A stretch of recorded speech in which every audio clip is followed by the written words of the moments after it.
समस्त को स्वागत। तो आज वीडियो रे डिस्कशन करिबा रक्तचाप बा जहाँ को ब्लड प्रेशर कहा जाए। देखो आमर परिवहन और संचालन विषय डिस्कशन चली प्राणी मानक परिवहन संचालन उपर डिस्कशन चली जोटा कि दशम श्रेणी जीवविज्ञान तृतीय अध्याय। तो आज रक्तचाप बा ब्लड प्रेशर उपर डिस्कशन करिबा।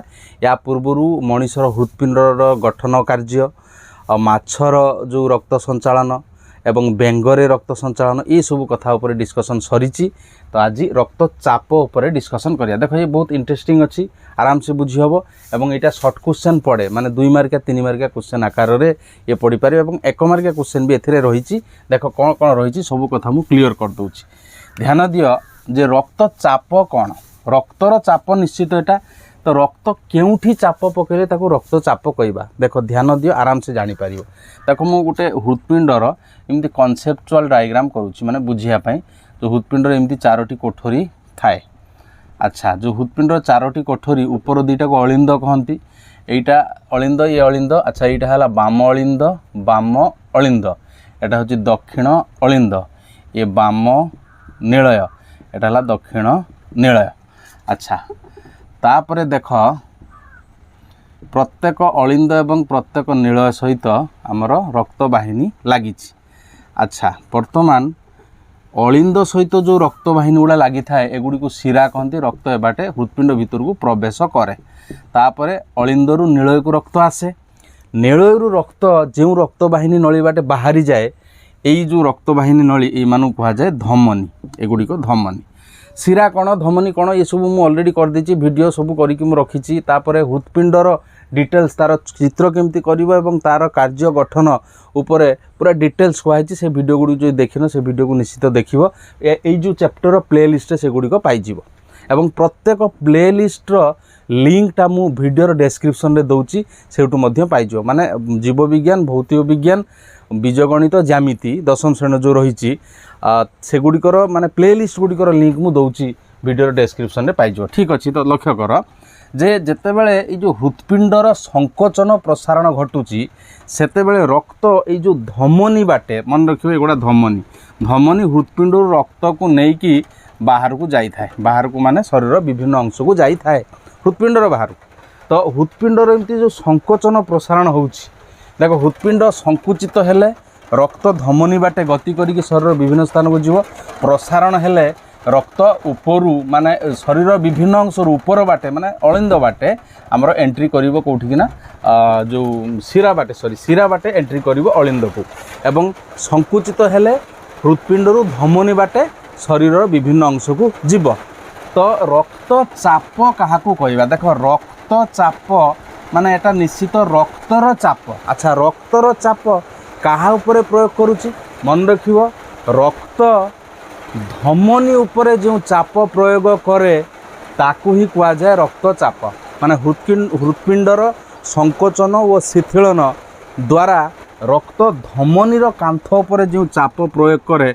लक्ष्य कर एमती ये आसला एमती एटा। तो यहाँ को आम यहाँ कहती आमर जो रही कि धमनी एटा महाधमनी आउ ये है फुसफुस धमनी। ठीक अच्छे।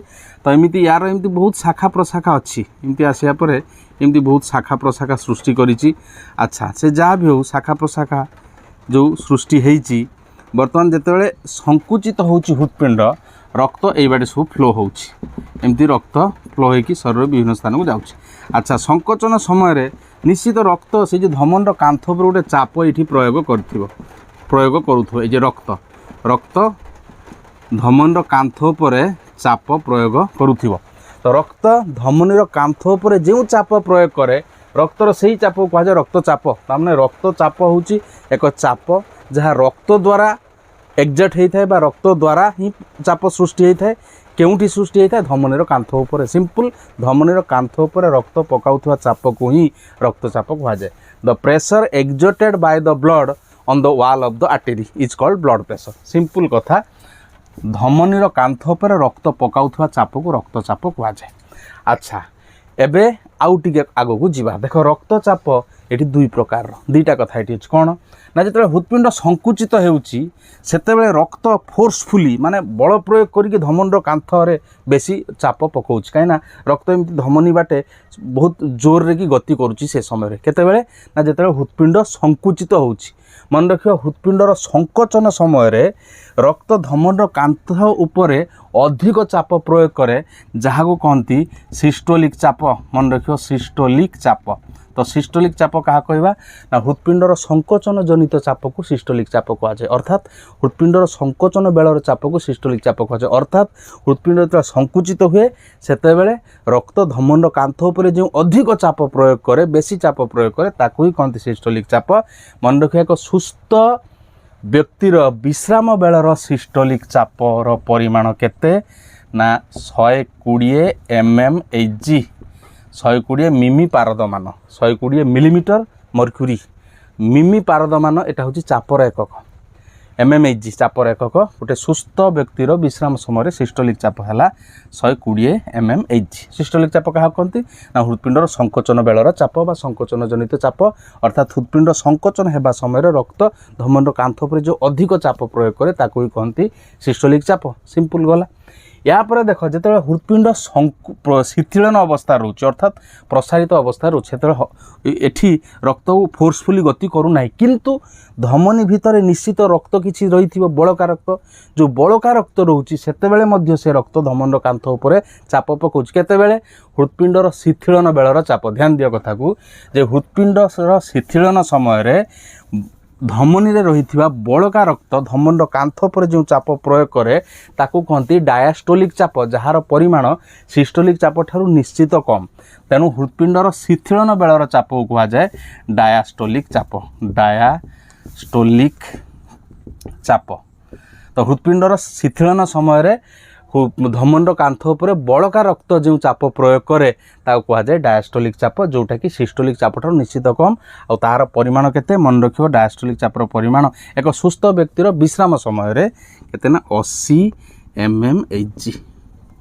अच्छा तो देखो ये जो रक्तचाप को केमिति प्रकाश करा जाए ना सिस्टोलिक चाप बाई डायास्टोलिक चाप देखो एक सुस्थ व्यक्तिर विश्राम समय रक्तचाप माने ब्लड प्रेशर केते ना सिस्टोलिक चाप है 120 बाई डायास्टोलिक चाप हूँ 80 mmHg ये दी तीन कथा ध्यान दिया गोटे कथा है ये 120 mmHg 80 mmHg करके mmHg बाई mmHg को काटब ना कटा जाए सेमती कहीं ये गोटे थर लिखाଯିव तमें ये खाली लिखा हो 120 बाई 80 इंडिकेट करुच्ची जे उपरटा सिस्टोलिक चाप तार सेतिक एवं तलटा डायास्टोलिक चाप तार सेतिक। अच्छा आउ ये 120 बाई 80 जो अच्छी शून्य शून्य कोटिया को लघिष्ठ आकार करना सेमती करदे चाप कम हो से भूल भाल हो मैथमेटिक्स भाया तो या काटब ना कहीं यहाँ गोटे भैल्यू यहाँ गोटे भैल्यू को से शो करुच्चे देखा तो ये कटाकटी करके लघिष्ठ करा तो एमती रक्तचाप बा ब्लड प्रेशर रक्तचाप बा ब्लड प्रेशर एक सुस्थ व्यक्तिर विश्राम समय रक्तचाप 120 बाई 80 mmHg। अच्छा तो रक्तचाप क्या कहुए सिस्टोलिक चाप क्या कहुए डायास्टोलिक चाप क्या कहुए से परिमाण ये सब कथा गला तो या परे आमे कौन देखा ना किसी एक्स्ट्रा कथा कौन अच्छी एक्स्ट्रा नुहे से अच्छी बही रे जे जो रक्तचाप को मपा जाए क्यों जंत्र द्वारा मन रखियो स्फिग्मो मैनोमीटर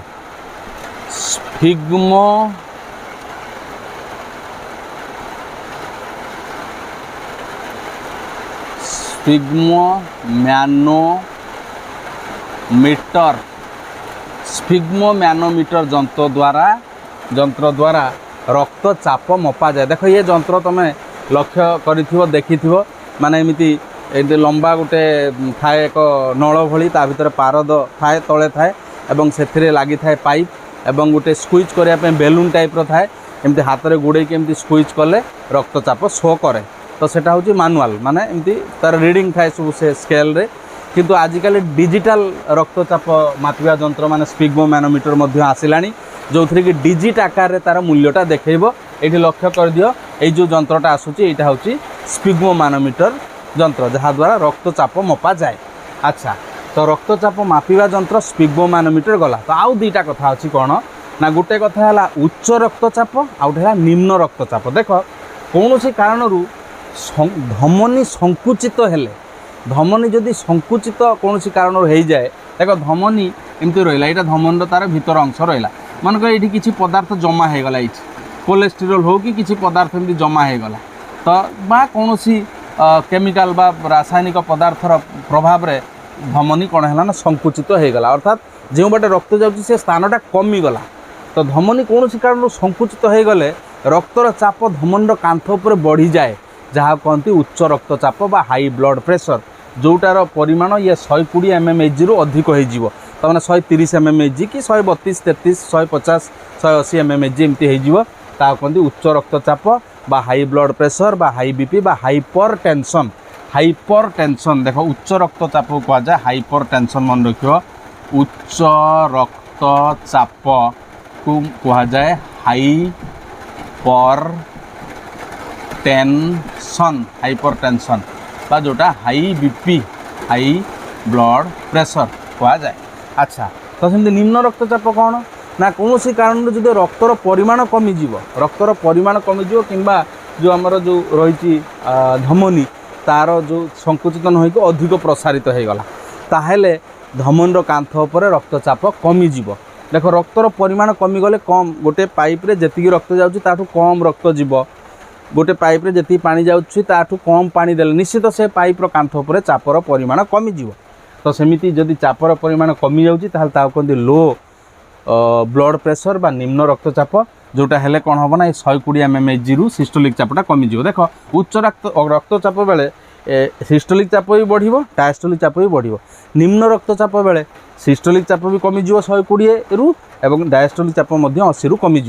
अच्छा निम्न रक्तचाप को कह जाए हाइपोटेंशन जोटा कि निम्न रक्तचाप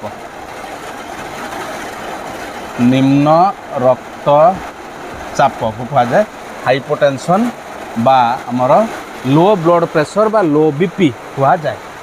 अच्छा देख जो मुझे कहूँ हाइपरटेंशन बा उच्च रक्तचाप मुझे कहूली जे धमनीर कांथ माने धमनी जदि कौन कारण संकुचित हो जाए जदि धमनी संकुचित हो जाउची ताहले धमनीर कांथ पर रक्त अधिक चाप प्रयोग कर जहाँ हाई ब्लड प्रेशर कहूँ एमती हाई ब्लड प्रेशर द्वारा मध्य धमनी फाटी जीवार संभावना थाए। देख जदि जो ब्रेन रे माने हमर जो मस्तिष्क रे जो धमनी गुड़िक अच्छी से मस्तिष्क जदि कौन कारण फाटी जाउची उच्च रक्तचाप द्वारा ताहले ताको कहते ब्रेन स्ट्रोक आ ब्रेन स्ट्रोक हेले लोकंकर सडन डेथ हो जाए ताको खाली स्ट्रोक मध्य कहती सडन डेथ हुए जदि भी कौन कारण डेथ रु से बर्ती जाए माने बंची जाए ताहले तार पैरालिसिस होबार मध्य संभावना थाए। तो ये किसी एक्स्ट्रा कथा थिला मैं ताकू कहली।